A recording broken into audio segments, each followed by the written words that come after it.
ഞങ്ങളും ക്രൂശിക്കപ്പെട്ട ക്രിസ്തുവിനെ പ്രസംഗിക്കുന്നു.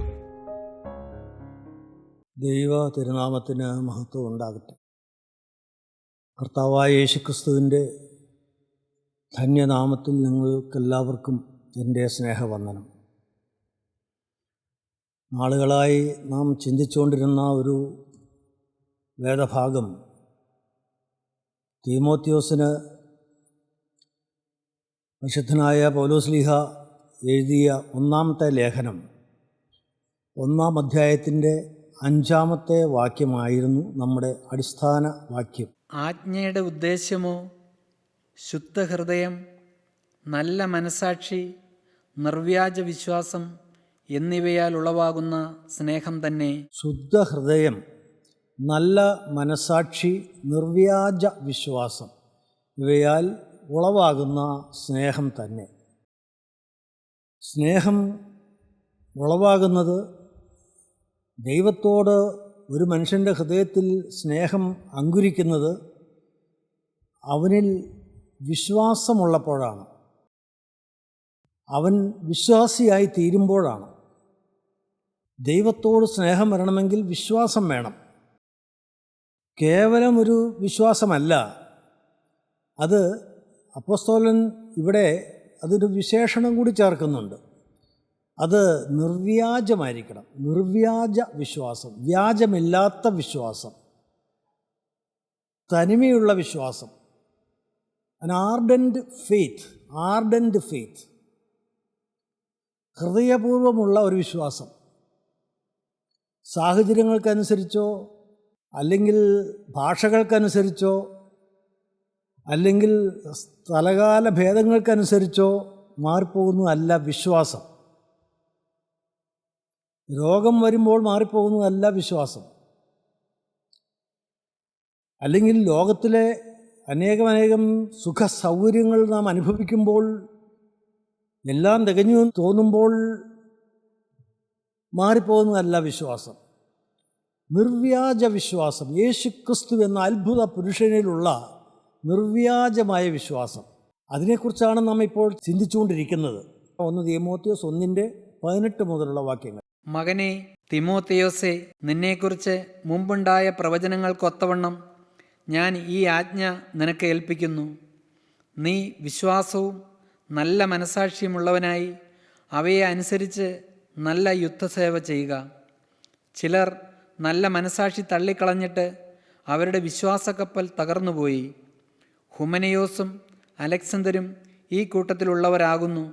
അവർ ദൂഷണം പറയാതിരിപ്പാൻ പഠിക്കേണ്ടതിന് ഞാൻ അവരെ സാത്താനെ ഏൽപ്പിച്ചിരിക്കുന്നു. ചിലർ നല്ല മനസാക്ഷി തള്ളിക്കളഞ്ഞിട്ട് അവരുടെ വിശ്വാസക്കപ്പൽ തകർന്നുപോയി. വിശ്വാസക്കപ്പൽ തകർന്നു പോകും, സാധ്യതയുണ്ട്. തീമോത്തിയോസിനോട്, ഏഷ്യ മൈനറിലെ ബിഷപ്പായിരുന്ന തീമോത്തിയോസിനോട് മകനെ തീമോത്തിയോസേ എന്ന് വിളിച്ചുകൊണ്ട് ഒരു പിതൃസഹജമായ സ്നേഹത്തോടെ അപ്പോസ്തലൻ പറയുകയാണ്, ചിലർ നല്ല മനസാക്ഷി തള്ളിക്കളഞ്ഞിട്ട് അവരുടെ വിശ്വാസക്കപ്പൽ തകർന്നുപോയി. എന്നാൽ ഞാൻ നിനക്ക് ഈ ആജ്ഞ ഭരമേൽപ്പിക്കുന്നത് എന്തുകൊണ്ടെന്ന് അറിയാമോ? നീ വിശ്വാസവും നല്ല മനസാക്ഷിയും ഉള്ളവനായി അവയെ അനുസരിച്ച് നല്ല യുദ്ധസേവ ചെയ്യുക. മകനെ, ഈ വിശ്വാസത്തിൽ നിന്നും വ്യതിചലിച്ച് പോകാതിരിക്കണമെങ്കിൽ, വിശ്വാസക്കപ്പൽ ഉടഞ്ഞ് തകർന്നു പോകാതിരിക്കണമെങ്കിൽ എന്തു ചെയ്യണം? അവിടെ നല്ല പോരാട്ടം വേണം. നീ ഈ ആജ്ഞ അനുസരിച്ച് നല്ല മനസാക്ഷി ഉള്ളവനായി ഈ വചനം അനുസരിച്ച് നല്ല യുദ്ധസേവ ചെയ്യുക. എന്തു വന്നാലും, എന്തെല്ലാം പ്രലോഭനങ്ങൾ വന്നാലും, എന്തെല്ലാം ആക്രമണങ്ങൾ വന്നാലും, എന്തെല്ലാം പീഡകൾ വന്നാലും, ആരെല്ലാം ഒറ്റപ്പെടുത്തിയാലും, എന്തെല്ലാം ഒട്ടുമില്ലാത്ത കാര്യങ്ങൾ നമ്മെക്കുറിച്ച് പറഞ്ഞ് പരത്തി ശത്രുക്കൾ സന്തോഷിക്കുമ്പോൾ ഒട്ടും പതറാത്തതായ വിശ്വാസം, അവിടെ നല്ല പോരാട്ടമാണത്. ഈ പോരാട്ടത്തിൽ നാം തനിച്ചല്ല. കാരണം യേശുവിൻ്റെ നാമത്തിലാണ് നാം ഇതെല്ലാം സഹിക്കുന്നത്. നാം ഇത് സഹിക്കുന്നതും നാം ഇത് കേൾക്കുന്നതും അപ്പോൾ സന്തോഷത്തോടെ അത് സ്വീകരിക്കുന്നതും യേശുവിൻ്റെ നാമത്തിലാണ്. ഒരു ദൈവവേദലിനെ ഒരാൾ കളിയാക്കുമ്പോൾ, ഒരു ദൈവവേദലിനെ ആരെങ്കിലും എന്തെങ്കിലും തരത്തിൽ ഒറ്റപ്പെടുത്തുകയും മറ്റുള്ളവരുടെ മുമ്പിൽ അപഹാസ്യനാക്കി മാറ്റുകയും മനഃപൂർവ്വം പരിഹസിക്കുകയും ചെയ്യുമ്പോൾ അവിടെ പരിഹാസം ഏൽക്കുന്നത് കർത്താവായ യേശുക്രിസ്തുവിനാണ്. അനേകരിത് മനസ്സിലാക്കുന്നില്ല. ക്രിസ്തുവിൻ്റെ മുഖത്തേക്കാണ് തുപ്പുന്നത്. പ്രിയപ്പെട്ടവരെ, അതുകൊണ്ട് മോനെ, നിനക്കിതെല്ലാം ഏൽക്കുമ്പോഴും നീ ഒന്ന് ചിന്തിച്ചു കൊള്ളണം. നിന്നെയല്ല, എന്നെയാണ് അവർ ആക്രമിക്കുന്നത്. എനിക്കാണ് ഈ പീഡ വരുന്നത്, എനിക്കാണ് ഈ ജയിൽവാസം വരുന്നത്, എന്നെയാണ് തല്ലുന്നത്, എന്നെയാണ് തുപ്പുന്നത്. അതുകൊണ്ട് നീ പതറണ്ട. നീ നല്ല പോരാട്ടമുള്ളവരാ. എനിക്ക് വേണ്ടി പോരാടിക്കൊണ്ട് നിൽക്കണം. പോരാട്ടം ശക്തമായി ഉറച്ചു നിൽക്കണം. ശത്രുവിനെതിരെ നല്ല ശക്തമായി പോരാടി നിൽക്കണം. ദൈവത്തിന് സ്തോത്രം. പോരാട്ടത്തിൻ്റെ ആയുധങ്ങളെക്കുറിച്ചൊക്കെ എഫേസ്യ ലേഖനത്തിൽ വളരെ വ്യക്തമായിട്ട് ദൈവത്തിൻ്റെ പരിശുദ്ധാത്മാവ് ദേവദാസനിൽ കൂടെ പറയുന്നുണ്ട്. പോരാട്ടത്തിൻ്റെ ആയുധങ്ങൾ. ദൈവത്തിന് സ്തോത്രം. നമുക്കൊന്ന് വായിച്ചു കേൾക്കാം. എഫേസ്യ ലേഖനം 6-ാം അധ്യായത്തിൻ്റെ 10 മുതലുള്ള വാക്യങ്ങൾ. ഒടുവിൽ കർത്താവിലും അവൻ്റെ അമിത ബലത്തിലും ശക്തിപ്പെടുവിൻ. ഒടുവിൽ കർത്താവിലും അവൻ്റെ അമിത ബലത്തിലും ശക്തിപ്പെടുവിൻ. പിശാചിൻ്റെ തന്ത്രങ്ങളോട് എതിർത്ത് നിൽപ്പാൻ കഴിയേണ്ടതിന് ദൈവത്തിൻ്റെ സർവായുധവർഗം ധരിച്ചുകൊള്ളുവിൻ. പിശാചിൻ്റെ തന്ത്രങ്ങളോട് എതിർത്ത് നിൽപ്പാൻ കഴിയേണ്ടതിന് ദൈവത്തിൻ്റെ സർവായുധവർഗം ധരിച്ചുകൊള്ളുവിൻ. നമുക്ക് പോരാട്ടമുള്ളത് ജഡരക്തങ്ങളോടല്ല. നമുക്ക് പോരാട്ടമുള്ളത് ജഡരക്തങ്ങളോടല്ല. ഈ ഭൂമിയിലെ ഏതെങ്കിലും ജഡരക്തങ്ങളോട് കൂടിയ മനുഷ്യരോടല്ല നമുക്ക് പോരാട്ടം. ഒരു മനുഷ്യനോടുമല്ല. നാം ശത്രുക്കളാണെന്ന് നമുക്ക് തോന്നുന്ന മനുഷ്യരോടല്ല നമ്മുടെ പോരാട്ടം. പിന്നെ ആരോടാണ്? വാഴ്ചകളോടും അധികാരങ്ങളോടും ഈ അന്ധകാരത്തിന്റെ ലോകാധിപതികളോടും സ്വർലോകങ്ങളിലെ ദുഷ്ടാത്മസേനയോടും അത്രയേ നമുക്ക് പോരാട്ടമുള്ളത്. Against the powers and principalities. പിശാചിൻ്റെ രാജ്യത്തോടാണ്, പിശാചിൻ്റെ വാഴ്ചയോടാണ്, പിശാചിൻ്റെ ഏജന്റുമാരോടാണ് നമുക്ക് പോരാട്ടമുള്ളത്. ഈ സ്വർലോകങ്ങളിലെ ദുഷ്ടാത്മസേനയോടുമാണ് നമുക്ക് പോരാട്ടമുള്ളത്. അതുകൊണ്ട് നിങ്ങൾ ദുർദിവസത്തിൽ എതിർപ്പാനും സകലവും സമാപിച്ചിട്ട് ഉറച്ചു നിൽപ്പാനും കഴിയേണ്ടതിന് എല്ലാത്തിൻ്റെയും ഒരു അൾട്ടിമേറ്റ് എൻഡുണ്ട്. ഇതിന് ഒരു അവസാനമുണ്ട്. ആ അവസാനം എല്ലാം സമാപിക്കുമ്പോൾ നിനക്ക് ഉറച്ചു നിൽക്കാൻ കഴിയും. ഈ യുദ്ധം അവസാനിക്കുമ്പോൾ നിനക്ക് ഉറച്ചു നിൽക്കാൻ കഴിയും. നിനക്ക് ആ ഒരു വലിയൊരു സ്വർഗീയ അനുഭവത്തിലേക്കാണ് നിന്നെ ഞാൻ നടത്തിക്കൊണ്ടിരിക്കുന്നത്. ഇന്ന് ഇതെല്ലാം താൽക്കാലികം മാത്രമാണ്. ഈ എതിർപ്പുകൾ, ഇന്ന് ഈ പീഡ മുഴുവൻ താൽക്കാലികമാണ്. ഇന്നത്തെ രോഗങ്ങളെല്ലാം താൽക്കാലികമാണ്. ഇന്നത്തെ പരാജയങ്ങൾ താൽക്കാലികമാണ്. എന്നും ഒരാൾ പരാജിതനാകുകയില്ല. മോനെ, നിന്നോടുകൂടെ ഞാൻ ഉള്ളതുകൊണ്ട് നിനക്ക് ഉറച്ചു നിൽക്കാൻ കഴിയും. നിനക്ക് സകലവും സമാപിച്ചിട്ട് ഉറച്ചു നിൽപ്പാനും കഴിയേണ്ടതിന് ദൈവത്തിൻ്റെ സർവായുധവർഗം എടുത്തുകൊള്ളുവീൻ. അതിന് നീ എന്ത് ചെയ്യണം? നിനക്ക് സർവായുധവർഗം, ദൈവത്തിൻ്റെ സർവായുധവർഗം നീ എടുത്തുകൊള്ളു. നിൻ്റെ കയ്യിൽ ആയുധം വേണം. ദൈവത്തിൻ്റെ സർവായുധവർഗം, ഒരായുധമല്ല, പല ആയുധവർഗം. എന്തൊക്കെയാണത്? നിങ്ങളുടെ അരയ്ക്ക് സത്യം കെട്ടി. നിങ്ങളുടെ അരയ്ക്ക് സത്യം കെട്ടി. എന്ത് വന്നാലും, എന്തെല്ലാം കേട്ടാലും, എന്തെല്ലാം ഉപദ്രവങ്ങളേറ്റാലും സത്യത്തിൽ നിന്ന് ഞാൻ അണുവിട പോലും വ്യതിചലിക്കുകയില്ല. സത്യം. ദൈവത്തിന് സ്തോത്രം. പിന്നെ നീതി എന്ന കവചം ധരിച്ചും. നീതി എന്ന കവചം, അതായത് കർത്താവായ യേശുക്രിസ്തുവിൻ്റെ തിരുരക്തത്താലുള്ള ആവരണം, അതാണ് നീതി എന്ന കവചം. യേശുവിൻ്റെ രക്തത്താൽ അവൻ എന്നെ വീണ്ടെടുത്തു. അവൻ ക്രൂശിൽ എനിക്ക് വേണ്ടി മരിച്ചപ്പോൾ എൻ്റെ സകല പാപങ്ങൾക്കും അവൻ പരിഹാരം വരുത്തി. യേശു മരിച്ചത് എനിക്ക് വേണ്ടിയാണ്. യേശുവിൻ്റെ കഷ്ടാനുഭവം എനിക്ക് വേണ്ടിയാണ്. അത് ഞാൻ വിശ്വസിച്ചുകൊണ്ട് എൻ്റെ യേശുവിനെ എൻ്റെ കർത്താവ് രക്ഷിതാവുമായി സ്വീകരിച്ചപ്പോൾ എൻ്റെ കർത്താവായ യേശു എൻ്റെ ഹൃദയത്തിലേക്ക് വന്നു. ആ തിരുരക്തം കൊണ്ട് അവൻ എന്നെ വലയം ചെയ്തു. എപ്പോൾ? ഇനി മേലിൽ ഞാൻ പാപത്തിലേക്കില്ല. കർത്താവേ, നീ മരിച്ചത് എനിക്ക് വേണ്ടിയാണ്. ഇനിയും ഞാൻ പാപം ചെയ്താൽ നിനക്ക് ഇനിയും ദുരിതമേൽക്കേണ്ടി വരും. ഇനിയും നീ പീഡയേൽക്കണം. ഇനിയും നീ മരിക്കേണ്ടി വരും. ഇനിയും നിന്നെ ഞാൻ ക്രൂശിക്കും. അതുകൊണ്ട് കർത്താവേ, ഞാൻ ഇനി പാപത്തിലേക്കില്ല. ഇങ്ങനെ ഒരു ദൈവവേദന തീരുമാനിക്കുമ്പോൾ ആ തിരുരക്തം വന്ന് നമ്മെ വലയം ചെയ്യുകയാണ്. പ്രിയപ്പെട്ടവരെ, ആ തിരുരക്തം അപ്പോൾ നമ്മെ വലയം ചെയ്യുകയാണ്, നിസ്സാരമല്ല. അപ്പോൾ ആ രക്തം നമ്മെ വലയം ചെയ്യുമ്പോൾ അതൊരു കവചമാണ്. അതാണ് നീതി എന്ന കവചം. എന്തുകൊണ്ടാണ് നീതി എന്ന കവചം എന്ന് പറയാൻ കാരണം, ഈ ദൈവവേദൽ ഒരു പാപവും ചെയ്യാത്തവനെ പോലെ കർത്താവ് കൺസിഡർ ചെയ്യുകയാണ്, കർത്താവ് അവനെ പരിഗണിക്കുകയാണ്. എന്ത്? ഒരു പാപവും ചെയ്യാത്തവനെ പോലെ. കാരണം ആ വിലയേറിയ കുഞ്ഞാടിൻ്റെ രക്തമാണ് അവനെ കവർ ചെയ്ത് നിൽക്കുന്നത്. പിശാച് നോക്കിയാൽ ഒരു പാപവും കാണുകയില്ല. എൻ്റെ പ്രിയപ്പെട്ടവരെ, നാം സന്തോഷിച്ച് തുള്ളിച്ചാടുന്നതെല്ലാം അനുഭവിക്കുമ്പോൾ ദൈവത്തിന് സ്തോത്രം. എൻ്റെ ദൈവം എൻ്റെ പാപം മറച്ചു തരികയാണ്. ലംഘനം ക്ഷമിച്ചും പാപം മറച്ചും കിട്ടിയവൻ ഭാഗ്യവാൻ. ദൈവത്തിന് സ്തോത്രം.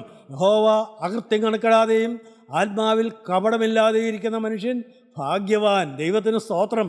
നീ ഒരു ഭാഗ്യവാനാണ്. കർത്താവിൻ്റെ കൃപാവലയത്തിലാണ് നീ. ആ നീതി എന്ന വസ്ത്രം നിന്നെ പുതപ്പിച്ചിരിക്കുകയാണ്. അതുകൊണ്ട് ഒരു ശത്രുവിൻ്റെ ആക്രമണവും നിനക്ക് ഏൽക്കുകയില്ല. പ്രിയപ്പെട്ടവരെ, ഈ ഒരു അവസ്ഥയിലാണോ നാം ചിന്തിക്കണം. ഇത് കേട്ടപ്പെട്ടാൽ പോരല്ലോ പ്രിയപ്പെട്ടവരെ. ദൈവത്തിന് സ്തോത്രം. ഈ അനുഭവം നാം പ്രാപിക്കണ്ടേ? ഈ അനുഭവത്തിലാണോ എന്നെ കേൾക്കുന്ന എൻ്റെ പ്രിയപ്പെട്ട ദൈവത്തിൻ്റെ മക്കൾ? ദൈവത്തിൻ്റെ സ്തോത്രം. പ്രിയപ്പെട്ടവരെ, നിങ്ങൾക്ക് പാപം എൻ്റെ ജീവിതത്തിൽ തൊട്ട് തീണ്ടുകയില്ല തീരുമാനമുണ്ടോ? മനസ്സറിഞ്ഞൊരു പാപം വരില്ല കർത്താവേ എന്ന് നിങ്ങൾ കർത്താവിനോട് വാക്ക് പറഞ്ഞിട്ടുണ്ടോ? എൻ്റെ കർത്താവേ, വന്നതെല്ലാം എനിക്ക് ക്ഷമിച്ചു തരണമേ, തിരുരക്തത്താൽ എന്നെ മുഴുവനായൊന്ന് കഴുകണമേ, എൻ്റെ ദൈവമേ, ആ രക്തം എന്നെ വലയം ചെയ്യണമേ. കർത്താവേ, ഇനി മുതൽ എന്നും ഞാൻ നിൻ്റെ നിൻ്റെ അടിമയായിരിക്കുമെന്ന് കർത്താവേ എന്ന് നിങ്ങൾ വാക്ക് പറഞ്ഞിട്ടുണ്ടോ? പ്രിയപ്പെട്ടവരെ, എത്രയോ അവസരങ്ങൾ നമുക്ക് ദൈവം തന്നു. ഞാൻ വിചാരിക്കുന്നു നിങ്ങൾ അനേകരാ വാക്ക് പറഞ്ഞിട്ടുള്ളവരാണ്. പ്രത്യേകിച്ച് ഈ ക്രിസ്ത്യൻ റിവൈവൽ ഫെലോഷിപ്പ് എന്ന് പറഞ്ഞ കൂട്ടായ്മയിൽ എൻ്റെ പ്രിയപ്പെട്ടവരെ, എത്രയോ പ്രാവശ്യം, നൂറുകണക്കിന് പ്രാവശ്യം നാം അത് ഏറ്റു പറഞ്ഞിട്ടുണ്ട്. ദൈവത്തിന് സ്തോത്രം. ദൈവത്തിൻ്റെ പരിശുദ്ധാത്മാവ് ബഹുമാനപ്പെട്ട ദേവദാസൻ യോഹന്നാൻ സാറിൽ കൂടെ ഈ സമർപ്പണ വാചകം എത്രയോ പ്രാവശ്യം ചൊല്ലിത്തന്നു നാം ഏറ്റുപറഞ്ഞു. ദൈവത്തിന് സ്തോത്രം. ഓർക്കുന്നുണ്ടോ പ്രിയരെ? നിങ്ങളതിൽ ഉറച്ചു നിൽക്കുന്നുണ്ടോ? ഇല്ലല്ലോ, അനേകർ ഉറച്ചു നിൽക്കുന്നില്ലല്ലോ. സത്യമല്ലേ ഞാൻ പറയുന്നത്? പ്രിയപ്പെട്ടവരെ, ഇങ്ങനെയൊരു വാക്ക് ദൈവത്തോട് പറഞ്ഞു എന്നും അത് സ്വർഗത്തിൽ രേഖപ്പെടുത്തിയെന്നും നിങ്ങൾ വിശ്വസിക്കുന്നുണ്ടോ? എന്നാൽ അതിൽ നിന്ന് നിങ്ങൾ വ്യതിചലിച്ചാൽ എവിടേക്കാണ് പോകുന്നത്? എന്താണ് നിൻ്റെ അവസ്ഥ? മോനെ, ആ രക്തത്തിൻ്റെ ആവരണം മാറിപ്പോകും നീ അറിയുന്നുണ്ടോ? ആ തിരുരക്തത്തിൻ്റെ മുദ്ര മാഞ്ഞു പോകുമെന്ന് നീ അറിയുന്നുണ്ടോ? പാപം വന്നാൽ അത് മാഞ്ഞു പോകും പ്രിയപ്പെട്ടവരെ. ദൈവത്തിൻ്റെ ദൃഷ്ടിയിൽ നിന്ന് നിനക്ക് നീക്കം വരും പ്രിയപ്പെട്ടവരെ. എന്തൊരു കെടുതിയാണത്, എന്തൊരു നാശമാണത്. തലമുറകൾക്ക് നാശമാണ്, കുടുംബത്തിന് നാശമാണ്, കുഞ്ഞുങ്ങൾക്ക് ദോഷമാണ്. എൻ്റെ പ്രിയപ്പെട്ടവരെ, ദൈവത്തിന് സ്തോത്രം. അതുകൊണ്ട് പ്രിയപ്പെട്ടവരെ, ദൈവത്തോട് പറഞ്ഞ വാക്കിൽ നിങ്ങൾ ഉറച്ചു നിൽക്കണം. ദൈവത്തിന് സ്തോത്രം. കാരണം ദൈവം അത് രേഖപ്പെടുത്തി വെച്ചിട്ടുണ്ട്. അവൻ്റെ പുസ്തകത്തിൽ നിന്നൊന്നും മറഞ്ഞിരിക്കുന്നില്ല. എല്ലാം അപ്പോൾ അവർ രേഖപ്പെടുത്തിയിട്ടുണ്ട് പ്രിയപ്പെട്ടവരെ. അതിൽ നിന്ന് നിങ്ങൾ വ്യതിചലിച്ചു പോയാൽ എൻ്റെ പ്രിയപ്പെട്ടവരെ, ദൈവത്തിൻ്റെ വചനം പറയുന്നു, ജീവപുസ്തകത്തിൽ നിൻ്റെ പേർ നീക്കിക്കളയുമെന്ന്.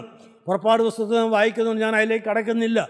ദൈവത്തിന് സ്തോത്രം. ജീവൻ്റെ പുസ്തകത്തിൽ നിന്ന് പേര് മായ്ച്ചു കളയും. എൻ്റെ പ്രിയപ്പെട്ടവർ, എന്തൊരു കെടുതിയാണത്. ദൈവത്തിൻ്റെ വലിയ നാമം മഹത്വപ്പെടട്ടെ. അതുകൊണ്ട് പറഞ്ഞ വാക്കിൽ നിങ്ങൾ ഉറച്ചു നിൽക്കണം. എന്താണ്? നീതി എന്ന കവചം ധരിച്ചുകൊണ്ട് നിൽക്കണം. അതൊരു വലിയ പോരാട്ടമാണ്.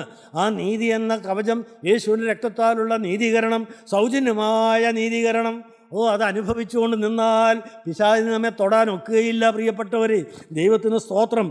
പിന്നെ അടുത്തൊരു ആയുധം എന്താണ്? സമാധാന സുവിശേഷത്തിനായുള്ള ഒരുക്കം കാലിനെ ചെരുപ്പാക്കിയും. സമാധാന സുവിശേഷത്തിനായുള്ള ഒരുക്കം, കാലിന് ചെരുപ്പ്. ദൈവത്തിന് സ്തോത്രം. ഈ കാലിന് ചെരുപ്പ് എടുത്തുകൊണ്ട് നിങ്ങൾ മുന്നോട്ട് ഓടുകയാണ്. ഓട്ടമാണ്. എന്തിന്? സമാധാന സുവിശേഷത്തിനായുള്ള ഒരുക്കം. ദൈവത്തിന് സ്തോത്രം. എൻ്റെ പ്രിയപ്പെട്ടവരെ, മാനസികമായ മനസ്സുകൊണ്ടൊരു ഒരുക്കമാണത്. ദൈവത്തിന് സ്തോത്രം. എങ്ങനെയും എൻ്റെ യേശുവിനെ അനേകർക്കൊന്നും കാണിച്ചു കൊടുക്കണമല്ലോ, എൻ്റെ യേശുവിനെ എനിക്കൊന്ന് സാക്ഷിക്കണമല്ലോ, എൻ്റെ യേശുവിനെ തിരുരക്തത്താലുള്ള വീണ്ടെടുപ്പ് അവൻ്റെ മക്കളായ എല്ലാവർക്കും ലഭിക്കണമല്ലോ. ഇത് അനേകർ അറിയുന്നില്ലല്ലോ. അനേകരെ കണ്ണ് പിശാച് കുരുടാക്കിയിരിക്കുകയാണല്ലോ. ഇത് അറിയുന്നില്ല. എൻ്റെ യേശു മരിച്ചത് എനിക്ക് വേണ്ടിയാണെന്നും യേശുവിൻ്റെ കഷ്ടാനുഭവങ്ങളും പീഡയും അവൻ്റെ മരണവും എനിക്ക് വേണ്ടിയാണെന്നും അനേകർ ഹൃദയം കൊണ്ടങ്ങ് വിശ്വസിച്ചിട്ടില്ല. എൻ്റെ ദൈവമേ, ഇങ്ങനെയുള്ള ഇടവും വലവും തിരിച്ചറിയാത്ത അനേകം കോടാനുകോടി ജനം ഇന്നും ഇല്ലേ പ്രിയപ്പെട്ടവർ? അവരുടെ ഇടയിലേക്ക് എൻ്റെ യേശുവിനെ സാക്ഷിച്ചുകൊണ്ട്, എൻ്റെ യേശുവിനെ ക്രൂശും വഹിച്ചുകൊണ്ട്, ആ ക്രൂസിനെ ഉയർത്തി കാണിച്ചുകൊണ്ട് എൻ്റെ പ്രിയപ്പെട്ടവരെ എനിക്കൊന്ന് ഓടണം. അതിനുള്ള ചെരുപ്പാണ് സമാധാന സുവിശേഷത്തിനായുള്ള ഒരുക്കമെന്ന് പറയുന്നത്. അതിനുള്ളൊരു മനസ്സൊരുക്കം പ്രിയപ്പെട്ടവരെ, അത് നമുക്കുണ്ടോ? നമുക്കുണ്ടോ പ്രിയപ്പെട്ടവരെ? നാം അനുഭവിക്കുന്ന രക്ഷ അത് നാം അനേകർക്ക് പകർന്നു കൊടുക്കുവാനാണ് ദൈവം ആഗ്രഹിക്കുന്നത്. മോനെ, നിൻ്റെ കുടുംബത്തിലുള്ള എല്ലാവരും രക്ഷ അനുഭവിച്ചുവോ? നിൻ്റെ സഹോദരങ്ങൾ ഇത് അനുഭവിച്ചുവോ? നിൻ്റെ സഹോദരിമാർ ഇത് അനുഭവിച്ചുവോ? നിൻ്റെ മാതാപിതാക്കൾ ഇത് അനുഭവിച്ചുവോ? നിൻ്റെ മക്കൾ ഇത് അനുഭവിച്ചുവോ? നിൻ്റെ ബന്ധുമിത്രാദികൾ ഇത് അനുഭവിച്ചുവോ? നിന്നോട് കൂടെ ജോലി ചെയ്യുന്നവർ ഇത് അനുഭവിച്ചുവോ? എൻ്റെ പ്രിയപ്പെട്ടവരെ, നമ്മുടെ ഉള്ളത്തിൽ നിന്ന് വലിയൊരു തള്ളലാണ് അന്നേരം വരുന്നത്. സമാധാന സുവിശേഷത്തിനായുള്ള ഒരുക്കം കാലിന് ചെരുപ്പാക്കി. ദൈവത്തിന് സ്തോത്രം. പ്രിയപ്പെട്ടവരെ, എൻ്റെ ഒരു എളിയ അനുഭവം ഞാൻ പറയട്ടെ. പെട്ടെന്ന് എൻ്റെ മനസ്സിലേക്ക് വന്ന ഒരു ഓർമ്മ. ദൈവത്തിന് സ്തോത്രം. ഏതാണ്ട് 10-20 വർഷങ്ങൾക്ക് മുമ്പ് ഞാൻ ബാങ്കിൽ ജോലി ചെയ്തുകൊണ്ടിരുന്നപ്പോൾ അന്ന് ഉത്തർപ്രദേശിൽ ലഖ്നൌവിൽ ഒരു ട്രെയിനിങ്ങിന് പോയി. ഞങ്ങളുടെ ബാങ്കിൻ്റെ ഒരു ട്രെയിനിങ് കോളേജ് അവിടെയുണ്ട്. അത് ബേർഡ് എന്ന് പറയും, bankers institute four rural developments. ഞാൻ അവിടെ ഒരു ട്രെയിനിങ്ങിനായിട്ട് 2 മാസത്തേക്ക് അവിടെ കടന്നുപോയി. അവിടെ താമസിച്ച് ആ ട്രെയിനിങ് അറ്റൻഡ് ചെയ്തു. ദൈവത്തിന് സ്തോത്രം. ആ സമയത്ത് ഞാനിവിടെ നിന്ന് പോകുമ്പോൾ എല്ലാ സ്റ്റേറ്റിലുള്ള ഉദ്യോഗസ്ഥന്മാർ വരുമല്ലോ, എല്ലാ സ്റ്റേറ്റിൽ നിന്നും വരും. ഞാൻ ബഹുമാനപ്പെട്ട യോഹന്നാൻ സാർ എഴുതിയ ഇംഗ്ലീഷിലുള്ള ഒരു 10-20 പുസ്തകവും പാക്ക് ചെയ്തുകൊണ്ടാണ് ഞാൻ പോയത്. ദൈവത്തിന് സ്തോത്രം. അവിടെ ചെന്ന് അതിൻ്റെ ആ ഇൻട്രൊഡക്ടറി സെക്ഷനിൽ തന്നെ ദൈവത്തിന് സ്തോത്രം, പ്രിയപ്പെട്ടവരെ, എല്ലാവരെയും അങ്ങോട്ടും ഇങ്ങോട്ടും പരിചയപ്പെടുത്തി. ഞങ്ങൾക്ക് അന്ന് അതിൻ്റെ കോഴ്സ് കോർഡിനേറ്റർ ആയിരുന്നത് ഒരു അയ്യർ സാറാണ്. അദ്ദേഹം എല്ലാവരും അങ്ങോട്ടും ഇങ്ങോട്ടും പരിചയപ്പെടുത്താൻ പറഞ്ഞു. ഞങ്ങൾ പരിചയപ്പെടുത്തി, ഞാനും എന്നെ പരിചയപ്പെടുത്തി.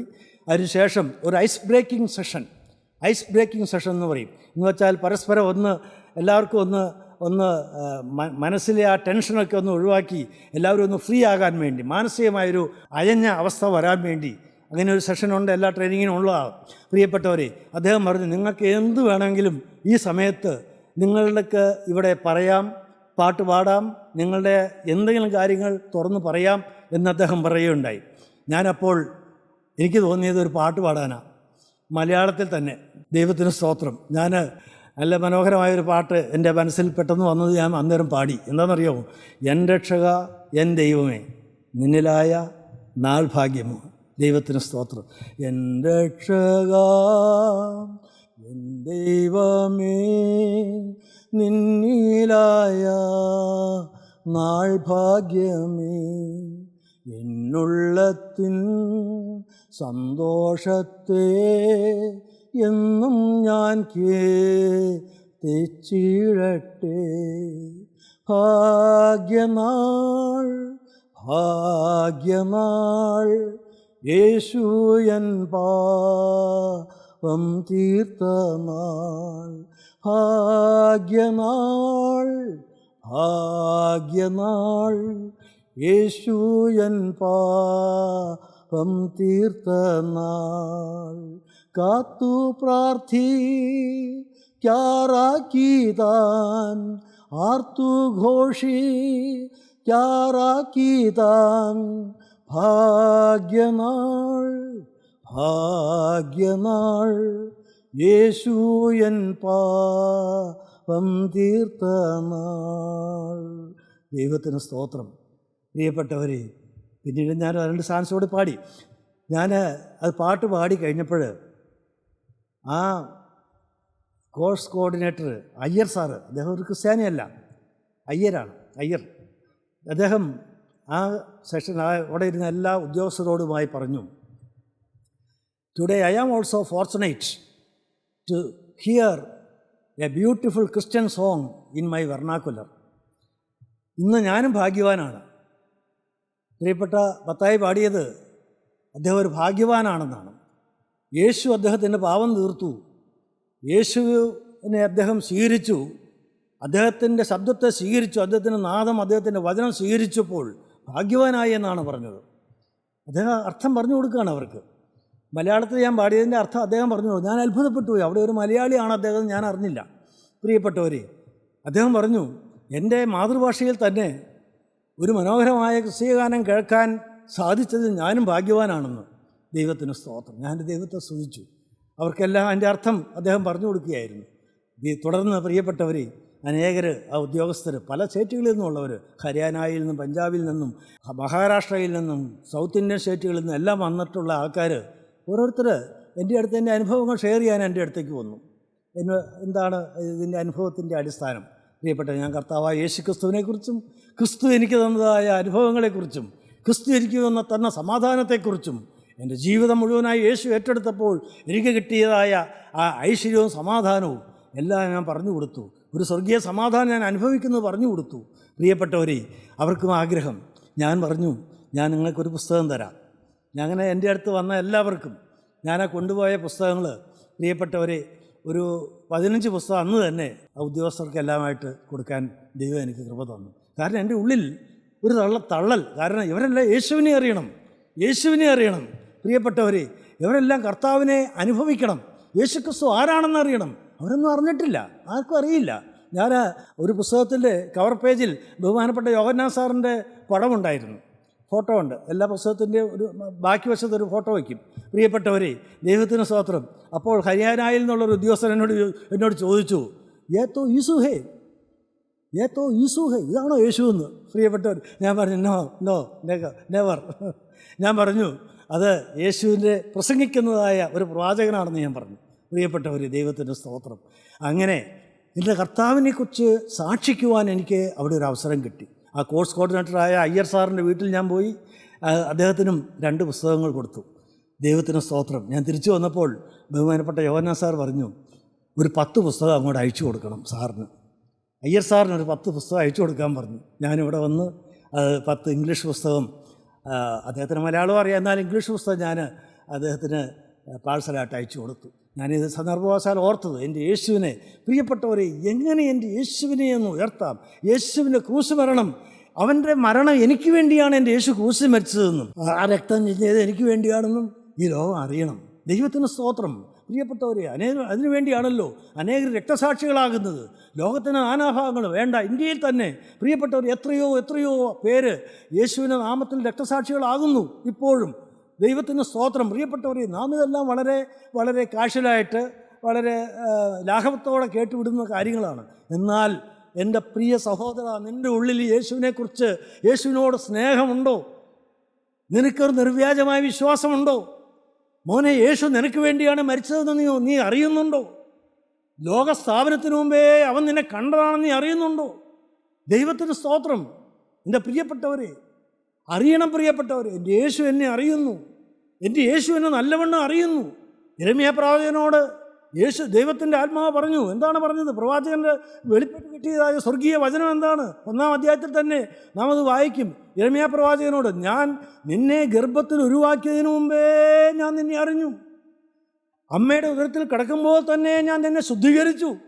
ദൈവത്തിന് സ്തോത്രം. ഈ ലോകത്തിലേക്ക് ഉരുവാകുന്നതിന് മുമ്പേ എൻ്റെ പ്രിയപ്പെട്ടവരെ, ദൈവം നമ്മെ അറിഞ്ഞു. ഞാൻ നിന്നെ ഓമനപ്പേർ ചൊല്ലി വിളിച്ചു. അപ്പോൾ യെശയ്യാ പ്രവാചകനോട് പറഞ്ഞു, നിന്നെ ഞാൻ ഓമനപ്പേർ ചൊല്ലി വിളിച്ചു ലോകസ്ഥാപനത്തിന് മുമ്പേ. എൻ്റെ പ്രിയപ്പെട്ടവരെ, ഞാൻ സമർപ്പണം എടുത്തപ്പോൾ 1997 ദൈവത്തിൻ്റെ പരിശുദ്ധാത്മാവ് ദേവദാസനിൽ കൂടെ എനിക്ക് വന്ന് തന്നതായൊരു വാഗ്ദത്തം, മോനെ, ലോകസ്ഥാപനത്തിന് മുമ്പേ ഞാൻ നിന്നെ കണ്ടിരുന്നു. നീ ദേശമായി എന്നെ സാക്ഷിയായി നിൽക്കണം. നിൻ്റെ ദേശത്തും അനേക ദേശങ്ങളിലും എൻ്റെ സാക്ഷിയായി ഞാൻ നിന്നെ നിർത്തും. അതിനായി ലോകസ്ഥാപനത്തിന് മുമ്പേ ഞാൻ നിന്നെ കണ്ടിരുന്നു. എൻ്റെ കർത്താവിന് മഹത്വം, എൻ്റെ ദൈവത്തിന് സ്തോത്രം. പ്രിയപ്പെട്ടവരെ, ദൈവത്തിന് സ്തോത്രം. ഇന്ന് ഞാൻ നല്ല സന്തോഷത്തോടെ നിൽക്കുകയാണ്. പ്രിയപ്പെട്ടവരെ, ഒരുപാട് പ്രതികൂലങ്ങളുണ്ട്, ഒരുപാട് കഷ്ടതകളുണ്ട്, ഒരുപാട് പേര് ദുഷിക്കുന്നുണ്ട്, മാറി നിന്ന് ദുഷിക്കുന്നുണ്ട്.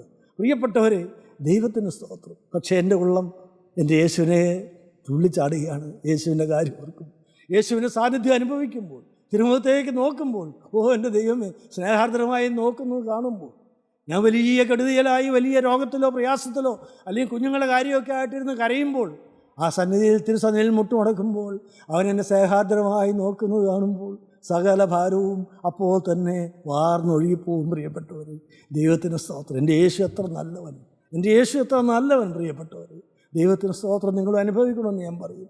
എൻ്റെ പ്രിയപ്പെട്ടവരെ, ഞങ്ങൾ ഇന്ന് ഈ വചനം കേൾക്കുമ്പോൾ ഞാൻ എൻ്റെ ഒരു ആഗ്രഹം നിങ്ങളോട് പറയുകയാണ്. പ്രിയപ്പെട്ടവർ, നിങ്ങൾ ഈ യേശുവിനെ നിങ്ങൾ സ്വീകരിക്കണം. ഈ യേശുവിനെ നിങ്ങൾ തള്ളരുത്. ഒരു നിർവ്യാജമായ വിശ്വാസം, ഒരു ആർഡൻറ്റ് ഫെയ്ത്ത് നിങ്ങൾക്ക് വേണം. പ്രിയപ്പെട്ടവർ, ദൈവത്തിന് സ്തോത്രം. സമാധാന സുവിശേഷത്തിനായുള്ള ഒരുക്കം നിങ്ങളുടെ കാലിനും ചെരുപ്പാക്കിയും എല്ലാത്തിനും മീതെ ദുഷ്ടൻ്റെ തീയമ്പുകളെയൊക്കെയും കെടുക്കാൻ തക്കതായ വിശ്വാസം എന്ന പരിചയം എടുത്തുകൊണ്ട് നിൽപ്പിൻ. വിശ്വാസം ഒരു പരിചയമാണ് പ്രിയപ്പെട്ടവർ. പിശാചിൻ്റെ വെട്ടേക്കാതെ നിനക്ക് പരിചയമായി തടയാൻ വേണ്ടി വിശ്വാസം എന്ന പരിചയ. ദൈവത്തിന് സ്തോത്രം. യേശുവിലുള്ള അചഞ്ചലമായ വിശ്വാസം ആർക്കെല്ലാം ഉണ്ട് പ്രിയപ്പെട്ടവർ. ദൈവത്തിന് സ്തോത്രം. ഞാൻ നിങ്ങളുടെ ആത്മാർത്ഥമായ പരിഗണനയ്ക്കും നിങ്ങളുടെ വളരെ അത്യന്താപേക്ഷമായ തീരുമാനത്തിനും വേണ്ടി ഈ വചനം നിങ്ങളുടെ മുമ്പാകെ എൻ്റെ കർത്താവിൻ്റെ നാമത്തിൽ സമർപ്പിക്കുകയാണ്. എൻ്റെ പ്രിയപ്പെട്ടവരെ, നിങ്ങൾ സ്വീകരിക്കുന്നു, ദൈവത്തിൻ്റെ ശബ്ദം സ്വീകരിക്കുന്നു, യേശുവിനെ നിങ്ങൾ സ്വീകരിക്കും. ഒരു നിമിഷം നമ്മുടെ കണ്ണുകളെ അടയ്ക്കാൻ പ്രിയപ്പെട്ടവർ. അവൻ ഇന്ന് ആളത്വമായി പ്രിയപ്പെട്ടവരെ നമ്മുടെ ഓരോരുത്തരുടെയും മുമ്പിൽ വന്ന് ആണിപ്പാടുള്ള കരങ്ങൾ നീട്ടി അവൻ നമ്മുടെ മുമ്പിൽ നിൽക്കുകയാണ്. മോനെ, എൻ്റെ ഈ ആണിപ്പാടുകളിലേക്ക് നോക്കൂ, എൻ്റെ ഈ കരങ്ങളിലേക്ക് ഇനി നോക്കൂ. ഞാൻ നിനക്ക് വേണ്ടി മുറിവേറ്റ് രക്തം ഒഴുകുന്നതായി ആണിപ്പാട് നീ കണ്ടോ? എൻ്റെ കാലുകളിൽ നിന്ന് ആ ആണിപ്പാടുള്ള ആ പാദങ്ങളിൽ നിന്ന് രക്തം ഒഴുകുന്നത് നീ കണ്ടോ? എൻ്റെ ചങ്ക് പൊട്ടി ഒഴുകുന്ന രക്തം നീ കണ്ടോ? ഞാൻ തുപ്പലേറ്റ് പരിഹാസമേറ്റ് അവശനായി ദാഹിച്ച് ക്രൂശിൽ കിടന്ന എന്നെ നീ കണ്ടുവോ? ദൈവവേദനേ, ഞാൻ നിൻ്റെ മുമ്പിലേക്ക് ഇപ്പോൾ ഉയർത്തെഴുന്നേറ്റ് വന്നിരിക്കുകയാണ്. മോനെ, നിൻ്റെ ദാഹം തീർക്കാൻ, നിൻ്റെ ആകുലം തീർക്കാൻ, നിൻ്റെ രോഗം മാറ്റാൻ, നിൻ്റെ മക്കളുടെ കാര്യം ഏറ്റെടുക്കാൻ, നിനക്കൊരു സമാധാനം തരാൻ, ഈ ഭൂമിയിൽ നിന്നെ അനുഗ്രഹിക്കാൻ, നിത്യതയിൽ എൻ്റെ കൂടെ നിന്നെ ഇരുത്തുവാൻ ഞാനിതാ നിൻ്റെ അടുക്കിലേക്ക് കെഞ്ചിക്കൊണ്ട് വന്നിരിക്കുകയാണ്. ഓ, എൻ്റെ മുഖത്തേക്ക് നോക്കൂ, എൻ്റെ തിരുമുറിവുകളിലേക്ക് നോക്കൂ. നീ നിന്നെ തന്നെ എനിക്ക് തരാമോ? നിൻ്റെ കരങ്ങളെ ഒന്ന് ഉയർത്തി എൻ്റെ കരങ്ങളിലേക്ക് തരാമോ? ഓ, ദൈവത്തിന് സ്തോത്രം. ദൈവമക്കളെ, നിങ്ങളുടെ കരങ്ങൾ എൻ്റെ യേശുവിൻ്റെ കരങ്ങളിലേക്ക് ഇപ്പോൾ നിങ്ങൾ വിശ്വാസത്തോടെ വെച്ച് കൊടുക്കുമോ? അവൻ നിന്നെ സ്വീകരിക്കും, അവൻ നിന്നെ വാഴ്ത്തും, അവൻ നിന്നെ അനുഗ്രഹിക്കും, അവൻ നിൻ്റെ ആഗ്രഹങ്ങൾ തീർക്കും, നിൻ്റെ രോഗങ്ങൾ സൗഖ്യമാക്കും, നിന്റെ കണ്ണുനീരൊപ്പും, അവൻ നിനക്ക് ധൈര്യം തരും, അവൻ നിനക്ക് പ്രത്യാശ തരും, അവൻ നിനക്ക് ഉറപ്പുള്ള വിശ്വാസം തരും. യേശുവിനോടുകൂടെ വലിയൊരു സ്നേഹ സാന്നിധ്യം അനുഭവിച്ചുകൊണ്ട് ജീവിപ്പാൻ യേശു നിങ്ങൾക്ക് കൃപ തരും. രണ്ടാമത്തെ വരവിന് വേണ്ടി ധൈര്യത്തോടെ നിൽപ്പാൻ നിന്നെ ഒരുക്കും. ദൈവനാമം മാത്രം മഹത്വപ്പെടട്ടെ.